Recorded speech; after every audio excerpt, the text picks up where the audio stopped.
जी जनाब, welcome back to Pakistani reaction. We hope आप सब ठीक ठाक होंगे, मजे में होंगे। आज इस वीडियो पे हम रिएक्ट करने जा रहे हैं, उसका टाइटल है छत्रपति संभाजी महाराज। और ये केस स्टडी है डॉक्टर विवेक बिंद्रा की तरफ से। और अभी रिसेंटली एक मूवी आ रही है छावा, उसका ट्रेलर रिलीज हुआ। और उसमें विकी कौशल ने छत्रपति संभाजी महाराज का जो रोल प्ले किया, और बहुत एक पावरफुल कैरेक्टर बहुत हमें बहुत देखने को ग्रिपिंग मिला। रोल। बहुत हाँ। बहुत ग्रिपिंग और बहुत पावरफुल। क्योंकि हम छत्रपति संभाजी महाराज के बारे में ऑलरेडी बहुत कुछ जानते हैं, और हमने उनकी बायोग्राफी पहले भी चैनल पे कवर कर रखी है। और इसके अलावा हमने हिस्ट्री में उनके बारे में बहुत पढ़ा है, उनके बारे में भी और उनके पिताजी शिवाजी महाराज के बारे में भी। लेकिन आपकी एक बहुत बड़ी तादाद दोस्तों की, उन्होंने हमें ख़ास तौर पे ये कहा कि आप उनकी बायोग्राफी दोबारा से देखें, आप उनकी केस स्टडी दोबारा से देखें, लेकिन आप डॉक्टर विवेक बिंद्रा की वीडियो के ऊपर रिएक्ट करें। सो हियर इट इज़ जनाब, देखते हैं इसको और उसके बाद करते हैं डिस्कशन। चलिए, चैनल पर नए हैं तो चैनल को सब्सक्राइब कर लीजिएगा और बेल आइकन को हिट करना बिल्कुल मत भूलिएगा। हम चलते हैं अपनी वीडियो की तरफ और आप देख रहे हैं रिएक्शन रिव्यू।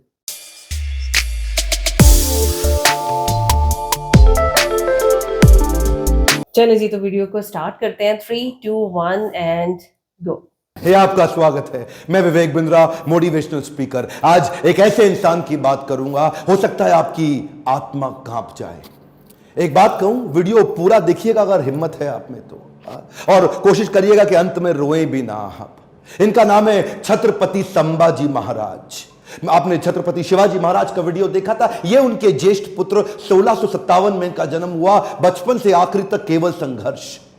2 साल की उम्र में ही इनकी माता का देहांत हो गया। मां जीजाबाई, जो छत्रपति शिवाजी महाराज की मां थी, यानी कि इनकी दादी, उन्होंने इनको पालन पोषण किया।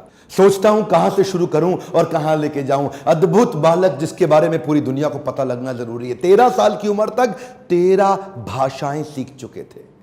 13 साल की उम्र तक संस्कृत के विद्वान पंडित सारी रीजनल भाषाएं, भारत की पुर्तगालियों की भाषा, अंग्रेजों की भाषा, मुगलों की भाषा, साउथ इंडियन लैंग्वेज, सारी डेक्कन भाषा, कई शास्त्र लिख डाले। ध्यान दीजिएगा, शास्त्र पढ़ डाले नहीं बोल रहा। 13 साल की उम्र तक 13 भाषा और कई शास्त्र, बुद्ध भूषण और नखशिखा जैसे वो शास्त्र, और कई शास्त्र जहां पे इन्होंने अपने रायगढ़ के किलों की बात करी, गणपति का बहुत सुंदर गुणगान किया।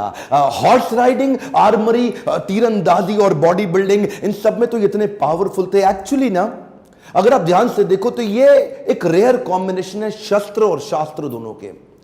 जो बच्चा या जो व्यक्ति शास्त्र पढ़ने में बड़ा एक्सपर्ट हो जाता है ना, फिर उससे शस्त्र उठता नहीं। और जो शस्त्र उठा लेता है वो शास्त्र पढ़ने में निपुण नहीं होता। अद्भुत बाल साहित्यकार, जो साहित्य पढ़ता भी था और साहित्य लिखता भी था। हुआ क्या, बुद्धि और बल दोनों बढ़ गया। 60 किलो की तलवार लेके 16 साल की उम्र में पहला युद्ध रामनगर का जीता। छोटा बच्चा होता है ना, उसका मन होता है कि पिता के साथ समय बिताए, पर पिता उस समय मुगलों से लोहा लेने में व्यस्त हो चुके थे। लेकिन एक बार छत्रपति शिवाजी महाराज ने, अभी ये 9 साल के थे संभाजी महाराज, इनको क्या बोले, मेरे साथ चलो, आगरा जा रहा हूं मैं, वहां के मुगल शासक औरंगजेब से मिलने। और घोड़े में बिठा के 1250 किलोमीटर, ध्यान दीजिएगा, घोड़े में 1250 किलोमीटर 9 साल का बच्चा पिता के साथ पीछे बैठ करके पहुंच गया आगरा। आगरा में क्या हुआ ये देख के हैरान हो गया, छोटा सा बच्चा। वहां मुगल सल्तनत के राजा उस समय जहापना क्या किया, इनकी पहले तो बेइज्जती करी, उसके बाद इनको कारागृह में बंदी बना लिया। ये बच्चा घबराता नहीं था, ये करेज इतना था कि वहीं बैठ के सोचने लगा, कैसे निकलूं, कैसे पिता को निकालूं, कैसे निकलूं। पहले तो पिता को बाहर निकाला, कुछ दिनों के बाद खुद भी वहां से गायब हो गया, रायगढ़ पहुंच गया। 10 साल की उम्र में इसको महाराज ऑफ आमेर के पास भेज दिया गया कि कैसे पॉलिटिकल अलायंसेस को और समझ सकें। यही 2 इंसिडेंट इसके लिए बहुत हो गए थे कि कैसे ये समझे, और उसके बाद तैयारी करने लगा। हर सफल शासक के पास कोई ना कोई बुद्धिमान सलाहकार जरूर रहता है। चंद्रगुप्त मौर्य के पास चाणक्य पंडित थे, जिन्होंने धनानंद के सारे साम्राज्य को उखाड़ा था। ठीक इसी प्रकार इन्होंने उज्जैन के कवि को, कवि कलश, उनको अपना सलाहकार, एडवाइजर, फ्रेंड, फिलोसोफर, गाइड बनाया, जो अपनी कविताओं के माध्यम से इनकी विचारधारा को तैयार किया करते थे। इनकी सोचने की क्षमता, इनके बैरियर्स को खत्म करते थे। वो उनके ऐसे महान इंटेलिजेंट एडवाइजर थे जो हमेशा इनके, कवि कलश को ही हमेशा अपने साथ रखते थे। पिता भी युद्ध लड़ने में बिजी थे। इन्होंने 19 साल की उम्र से पिता के पीछे से अपने रायगढ़ के किले को संभालना शुरू कर दिया। 23 साल की उम्र में 1681 में पिता छत्रपति शिवाजी महाराज वीर मराठा उनका देहांत हुआ। इन्होंने 1 मिनट समय नहीं देर गवाया, तुरंत तैयारी करी। तुरंत क्या तैयारी करी? औरंगाबाद में औरंगजेब का सबसे बड़ा किला, और ये सोचने लगे कि हमारे पास आज धन की तो कमी है, और अगर इसके किले को पहली बार में मैं उखाड़ दूं, इनका धन घटेगा, मेरा बढ़ेगा, डबल बेनिफिट। औरंगाबाद की इस बड़ी लूट और बड़ी हार ने औरंगजेब को एकदम हैरान कर दिया। औरंगजेब ने सोचा भी नहीं था कि 23 साल का ही तो बच्चा है ये ऐसा कैसे कर सकता है। और इसने अपने हुसैन अली खान नाम का अपना सबसे बड़ा जनरल, उसको 20,000 हाथी और सैनिकों के साथ, घोड़ों के साथ, पशुओं के साथ भेजा कि इसको खत्म कर। हुसैन अली खान बोला कि 2 दिन में खत्म कराऊंगा, 2 दिन में खत्म। वहां पे मराठा इतने तेज, और इसका जो करेज था ना, इनकी लीडरशिप बड़ी पावरफुल थी। मराठा इकट्ठे हो गए और हुसैन अली खान को 1 साल लगा, कुछ नहीं कर पाए, कई बार उसको मारा। इसने इसको वापस बुलाया और 1680, 81, 82 कई दफा अटैक कराया। अच्छा, एक भी लड़ाई नहीं। एक बात बताएं आपको, पूरे इतिहास के अंदर शायद छत्रपति संभाजी महाराज ही अकेला ऐसा योद्धा रहा होगा हमारे देश से जिसने 9 साल के अंदर 120 लड़ाइयां लड़ी, लेकिन एक भी नहीं हारा। औरंगजेब सोचा पूरा नॉर्थ तो मैं जीत ही चुका हूं, अब तो केवल डेक्कन बाकी रह गया है। डेक्कन समझते ना, जो उस समय का जो दक्षिण था, अहमदनगर से नीचे लेके जो आज का केरला, कर्नाटका, तमिलनाडु, आंध्रा, हैदराबाद, जितना भी आज पूरा देखते हैं महाराष्ट्र मिला के, वो सोचा कि बस ये डेक्कन जीतना बाकी रह गया है। तो वो महाराष्ट्र की तरफ जब बढ़ने लगा तो वहीं औरंगजेब ने एक ट्रीटी साइन करने की कोशिश करी, एक कॉन्ट्रैक्ट साइन करने की कोशिश किया पुर्तगालियों के साथ गोवा में, ताकि समुद्री रास्ते से उनको एक और सपोर्ट मिले, उनके arms and ammunition middle east से आ सके।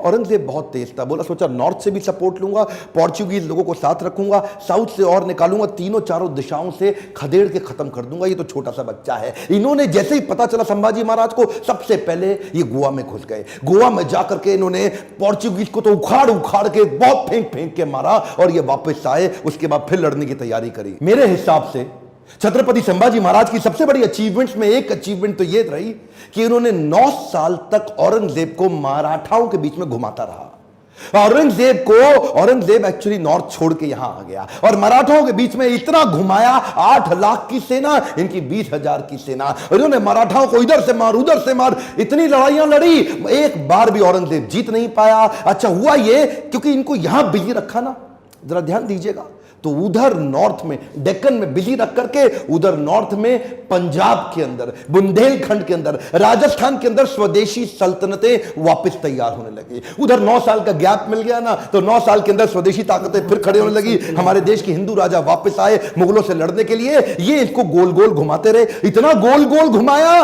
कि पूरे भारत को जीतने का गोल हाथ से छूट गया। गोल गोल घूमा, गोल नहीं पूरा हुआ। औरंगजेब वो कहां रुकने वाला था, उसने नई तरकीबें लगानी शुरू कर दी। नीचे से सिद्दीस को साथ में लिया, मैसूर के राजा को अपने साथ में लाया, पुर्तगालियों को फिर ताकतवर बनाया, चारों तरफ से घेरने की कोशिश करी मराठाओं को। लेकिन ये उम्र से तो छोटे थे, लेकिन उम्र इनके लिए कोई बड़ी बात थी नहीं। ऐसे courageous, confident, powerful in decision making, leadership बड़ी अद्भुत, उम्र से काफी आगे चल रहे थे। इनोवेशंस बिल्ड करने शुरू कर दिए। क्योंकि धन पैसा कम था तो उन्होंने क्या किया, अपने इलाके के सारे मोचियों को और दर्जियों को इकट्ठा किया। उनको बोला आओ पेड़ से ना रबड़ का कपड़ा बनाओ निकाल करके, और लकड़ी की छालों को निकाल के तीर बनाओ, रबड़ के कपड़े को उसके आगे लपेट दो, एक तरफ तेल लगाओ, दूसरी तरफ बारूद लगाओ। रबड़ का कपड़ा जल्दी जलता नहीं है, और तेल जला करके तीर को छोड़ दो, जैसे ही जाके निशाने पर टकराएगा उसका जो गन पाउडर है, बारूद, वो विस्फोट करेगा, भयंकर तबाही मचाएगा। नए नए इनोवेशंस लेके आए। मैं बोल रहा हूं ना, बुद्धि से बहुत तेज थे। औरंगजेब को भी तो मानना पड़ेगा ना। हाँ, हारते थे, मार खाते थे, फिर खड़े हो जाते थे लड़ने को, हारते थे, मार खाते थे, फिर खड़े हो जाते थे, और अकेले नहीं लड़ते थे, लोगों को साथ में लेके मराठाओं को घेरने में। ये चिक्कादेव राय नाम का एक राजा था जो इनके साथ पूरी तरह मिल चुका था। इसने क्या किया, छत्रपति संभाजी महाराज ये सबको बोल दिए, एक ने भी अगर औरंगजेब के धर्म परिवर्तन के मिशन में मदद करी, उखाड़ के सारी नस्लें खत्म कर दूंगा, बर्बाद कर दूंगा। मराठा हूं मैं, अपने देश के लिए काम करता हूं। और वो चिक्कादेव राय के बाद पुर्तगालियों को और सिद्धियों सबको खत्म करते चले गए। सबसे एक बात ना औरंगजेब के समझ में आ गई कि ये जो लड़का है ना, इसको मार नहीं सकते, इसको हरा नहीं सकते। संभाजी राजे भोसले 9 साल तक इनको पीटते रहे, मारते रहे। समझ में आ गया औरंगजेब इसको नहीं हरा सकते, सामने से तो नहीं लड़ सकते, कुछ और क्यों ना करें। और वहीं इनके जो साले साहब थे ना, जो इनकी पत्नी के भाई, संभाजी राजे भोसले की पत्नी के भाई, वो उनको इन्होंने वेतनदारी देने से मना किया, इसकी खबर लग गई। तो वही 1689 का समय गनोजी शिर्के ने इनको ये एक ना किसी गुप्त मीटिंग के लिए अपने पार्टनर जो उनके कवि कलश, उनके साथ कहीं गए थे संगमेश्वर में। और वहीं गनोजी शिर्के ने इनके एक जनरल को, आर्मी के, औरंगजेब के, उसको बता दिया कि ये गुप्त रास्ते से जाओ, उनको आप खत्म कर दोगे। और वो लेकर के मामूली से 2000 लोगों को लेके पहुंच गया इनको पकड़ने के लिए। 8 लाख लोग तो हरा नहीं पाए, इनको पता था नहीं हरा सकते, 2000 से हारना पड़ा। क्यों? क्योंकि धोखा दिया गया। गनोजी शिर्के बेईमान हो गए, अपना परिवार का इंसान बेईमान हो गया। हाँ, हमें तो गनोजी शिर्के ने लूटा, औरंगजेब में कहां दम था, अपनी कश्ती वहां डूबी जिधर पानी कम था। गनोजी शिर्के ने वो गुप्त रास्ता औरंगजेब के जनरल को बता दिया। ये लेकर के सिपाही सेना वहां जाके पहुंच गए, निहत्ते जाकर के उनको पकड़ लिया, कब्जा लिया, साथ में कवि कलश और इधर छत्रपति संभाजी महाराज। दोनों करते क्या ना करते, 8 लाख लोग मिलकर के नहीं इनसे लड़ सके।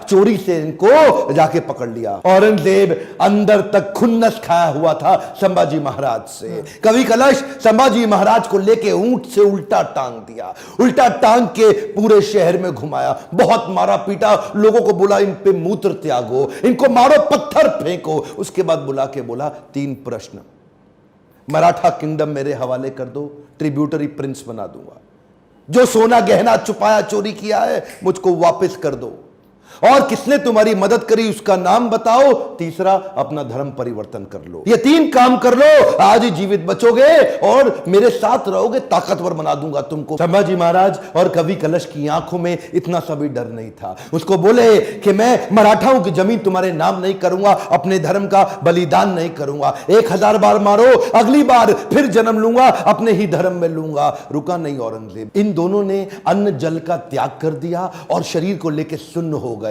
वो उनके नाखून उखाड़ते चले गए, आंखों में मिर्चियां डालते चले गए। उसके बाद जलती सलाखें लेके आंखों में डालते वक्त फिर पूछा, उसको भी डाल दिया। ये बोले नहीं कुछ भी, ये शांत खड़े रहे। पीड़ा बहुत हुई लेकिन ये नहीं बोले हमको छोड़ दो, माफ कर दो। उंगलियां काटनी शुरू करी, पांव की काटी, पांव काटे, हाथ काट दिए, बालों को उखाड़ दिया, वो हाल किया। उसके बाद धीरे धीरे खाल उतारने लगे। हर बार पूछते थे 3 प्रश्न, अपना धन दे दो, जमीन दे दो और धर्म परिवर्तन कर लो। ये सुन्न खड़े रहे वहां पे। ये दर्दनाक सिलसिला 40 दिन तक चलता रहा। औरंगजेब रोज शाम को आके उनसे पूछता था, बता दो बता दो, और आखिरी में बोला कि मैं तुम्हारे आगे हार मान गया, मेरी 4 संतानें, अगर मेरा एक भी बेटा तेरे जैसा होता ना संभाजी महाराज, पूरे देश को मुगल सल्तनत बना देता, इस देश को, भारतवर्ष को मुगल सल्तनत बना देता। तेरे आगे मैं हार मान गया, काट डालो उसका शरीर, काट डालो उसका शरीर। टुकड़े टुकड़े कर दिए उनके, वाघ नख लेके छोटे छोटे टुकड़े करके उनको बोला नदी के पास फेंक दो। समस्त मुगल राजाओं में औरंगजेब एक अमानवीय,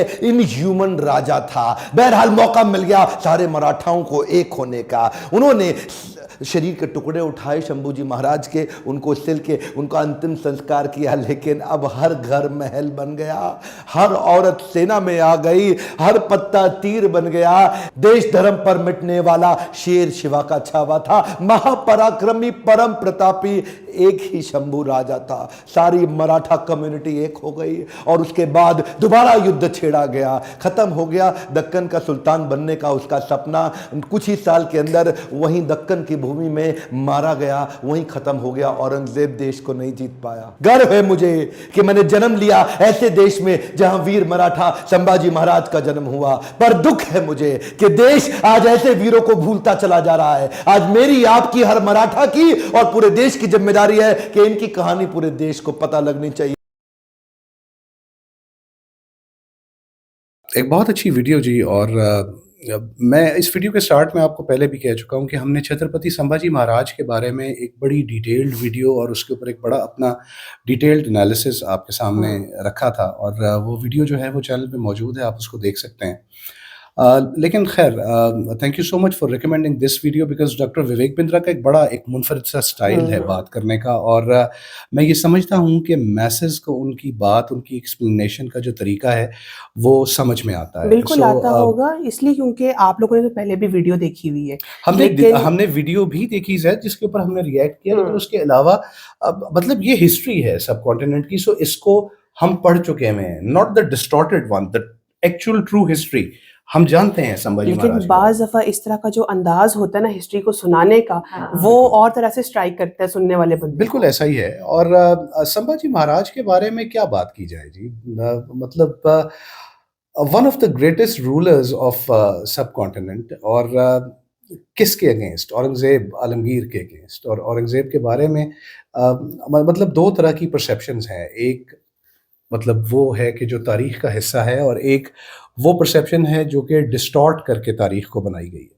और उसके अंदर उसको एक बड़ा रहम दिल और बड़ा एक आदिल बादशाह जो अदल करने वाला हो, और बड़ा एक हीरो बना के पोर्ट्रे किया गया। डेफिनेटली एक हीरो बना के। लेकिन औरंगजेब के बारे में तारीख जो है वो डिफरेंट है। औरंगजेब एक जालिम बादशाह था, इसके अंदर कोई शक नहीं है। और इस चीज़ के बारे में जो दोस्त नहीं जानते उनको मतलब डेफिनेटली तारीख का वो वर्जन पढ़ने का, सुनने का या देखने का उनको चाहिए कि वो ये करें, बिकॉज सिर्फ वन साइडेड हिस्ट्री को समझ लेना और उसी को सच मान लेना, ये चीज़ दुरुस्त नहीं है। और ये बात मैं हमेशा से अपने दोस्तों को कहा करता हूँ।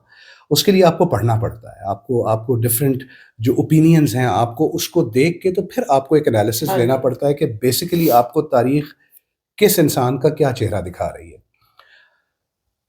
छत्रपति संभाजी महाराज के बारे में हम ये चीज़ जानते हैं कि वो एक शुरू से ही, मतलब मैं जाऊंगा जो है उनके वालिद छत्रपति शिवाजी महाराज के ज़माने के अंदर के उनको लिटरली पूत के पांव पालने में नज़र आ गए थे। बिल्कुल जिस तरह से उनकी अपब्रिंगिंग हुई, I will not get into that, वो आपने डेफिनेटली इस वीडियो के अंदर सुन लिया कि वो 2 साल के थे कि उनकी माँ जो हैं वो मर गई, और उसके बाद उनकी दादी ने उनको पाला, परवरिश की। हाँ। वो तो आपने सुन लिया इस वीडियो के अंदर। लेकिन द थिंग इज़ कि ये छत्रपति शिवाजी महाराज का एक एनालिसिस था अपने बेटे के बारे में कि वो इस काबिल है, तो वो 9 साल के बच्चे को 1200 किलोमीटर दूर एक ऐसी जगह पे लेके गए जो कि उनके लिए हॉस्टिलिटीज से भरी हुई थी, और ऐसा ही हुआ कि वो वहाँ पे कैद कर लिए गए।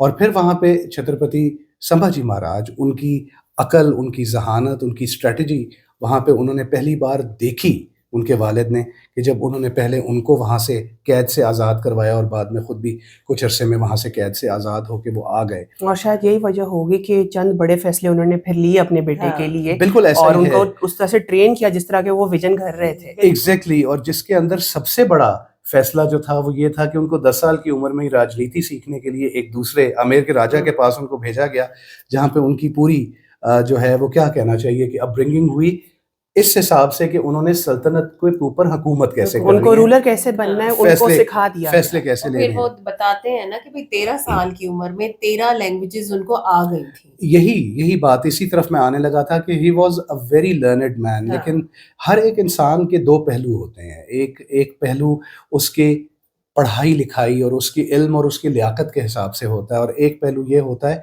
कि जब उसको छेड़ा जाए तो फिर वो अपना आप सही मायने में बताता है कि तुमने गलती की है, मुझे छेड़ना नहीं चाहिए था। और खैर, मैं ये बात हमेशा अपनी वीडियोस के अंदर किया करता हूँ, जब भी हिस्ट्री के ऊपर किसी चीज़ पे हम रिएक्ट करते हैं तो मैं ये चीज़ कहा करता हूँ कि जो बादशाहत होती है इसका सिर्फ और सिर्फ एम्बिशन होता है। बादशाहत कभी भी इस तरह से नहीं होती कि वो किसी कॉज को लेके चल रही हो, बिकॉज बादशाहत के अंदर कॉज नहीं, बादशाहत के अंदर सिर्फ और सिर्फ एम्बिशन होता है। और यहाँ पर आपने वो एम्बिशन देखा कि औरंगजेब का एम्बिशन बेसिकली पूरे हिंदुस्तान का बादशाह बनना था।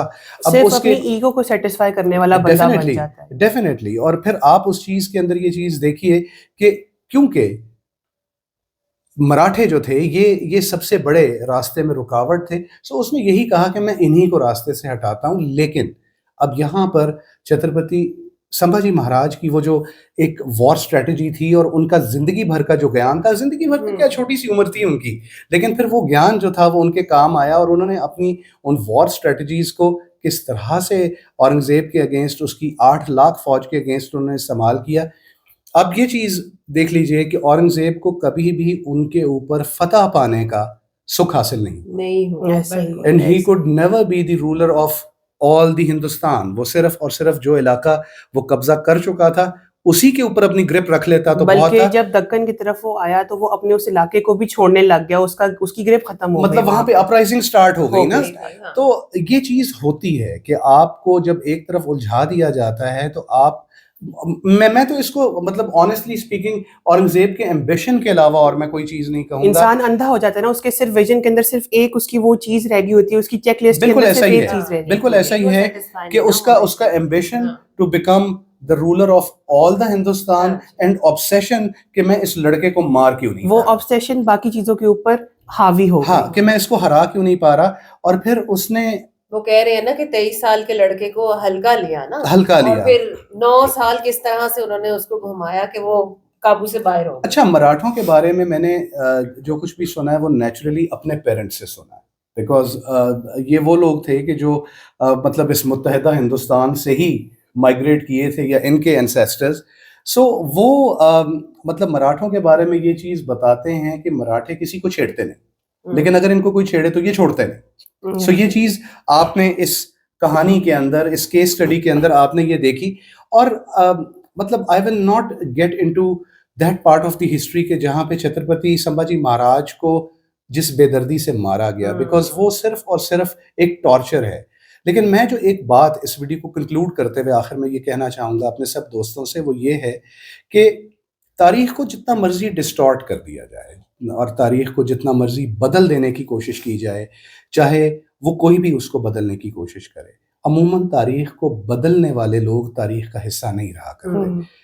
औरंगजेब जो मर्जी उसकी पिक्चर हो, औरंगजेब का वो भयानक और वो खतरनाक और वो खौफनाक किस्म का जो चेहरा है वो दुनिया के सामने है। बहुत से लोग अपनी फैमिली को नहीं बख्शा। एग्जैक्टली ऐसा है, बिल्कुल ऐसा है। और आप ये चीज देखिए कि उसका नाम लेवा कोई नहीं है, लेकिन छत्रपति संभाजी महाराज, छत्रपति शिवाजी महाराज, इनकी जो लेगेसी है वो आज भी जिंदा है, because they were the true warriors. और वो किसी एम्बिशन के लिए नहीं, वो सिर्फ और सिर्फ अपने लोगों के लिए और अपने इलाके के लिए लड़ रहे थे। और उनको छेड़ा गया तो वो छेड़े, अगर उनको छेड़ा ना जाता तो शायद हमें ये मतलब क्या कहना चाहिए कि तारीख का ये वाला रुख शायद जो है वो हिस्ट्री का हिस्सा ना तो बनता। इज्जत भी तो बाबूजन फिर उस बंदे की बनती है ना कि जो किसी को छेड़ता नहीं है, वो अपनी जगह पे अपना रूल एक अगर बना लिया है तो अपने लोगों के लिए ऐसा ही लड़ता है। और शायद मैं आपको यही तो हमेशा मैं आपको ये बताता होता हूँ कि जो पॉलिटिशियंस होते हैं या जो ये रूलर्स होते हैं, बादशाह होते हैं, इनका एम्बिशन होता है और उस एम्बिशन के लिए कोई ना कोई चीज, एक बहाना घड़ लिया जाता है और लाखों लोग उस चीज के पीछे। क्या आज की पॉलिटिक्स में हमको वो चीजें नजर नहीं आती? सो किसी एक बंदे का वो एम्बिशन होता है और लाखों लोगों की जानें एट स्टेक लगी होती हैं। This is what politics is all about. Anyways जी, ये हमारा एक रिएक्शन था छत्रपति संभाजी महाराज की केस स्टडी के ऊपर। डॉक्टर विवेक बिंद्रा की वीडियो थी। हमने बहुत कुछ जाना मजीद। मैं नहीं कहूँगा बिकॉज जो ऑफ कोर्स ये सब की सब वही बातें हैं और वही तारीख है जो कि हम पहले से जानते हैं, लेकिन आज इस दिन दोबारा से छत्रपति संभाजी महाराज को याद करना, उनके बारे में जानना मजीद हमें बहुत अच्छा लगा। बाकी आप बताइएगा कि आपको हमारी वीडियो कैसी लगी। अगर आपको हमारा रिएक्शन पसंद आया, अगर आप हमारी बातों से इत्तेफाक करते हो तो चैनल को सब्सक्राइब करना और इस वीडियो को लाइक करना बिल्कुल मत भूलिएगा। मिलते हैं आपसे अगली वीडियो में। अपना बहुत ख्याल रखिएगा।